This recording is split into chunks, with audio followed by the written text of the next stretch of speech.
Hello, is mise Neans Nic Dhonncha. Tá má chúig bliana de gaiis is tá sa tríú blian scoil. Is as gar Roma agus is bralam fe cá amla mo chud corde, cuirsaí drámaíochta agus ceol. Agus is mise Treas. Thosaigh mise aisteoireacht nuair má thart chúig blian gaiis. Bhí má freastal ar ranganna drámaíochta i dTuismitheoirí na Gaeltachta. Bhí má ghlac páirt san drámaíochta go fiosisiú acu sin agus ghlac páirt a cúpla dráma eile in áiteacha eile mar shampla An Taibhdhearc. Sgur le gallery shoot. Mar chéine, thart tuisce an bhfuil an héanamh bhí se. Cholaach fi Saol Ella dús nar chonig mar fógra líne ag cuairtú daoine ar chuaislim héin le páirt a ghlacha ag glár telefíse i TG ceithir. Dúirt me go manning Treas agus taréis chun scripte bheith seoltam rinne me aisteoir. As méisteach sin, chum mar raig gur campa cás go drámaíochta.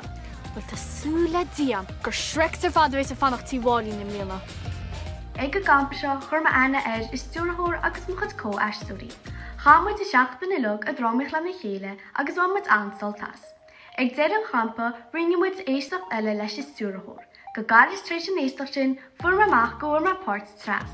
Bhí ma ansásta. Tá sé seo cláscoid. Bliana ar Saol Ella TG cead chuile Déardaoin ag a chúig nuair is seinint ar cúla cead á mar bit.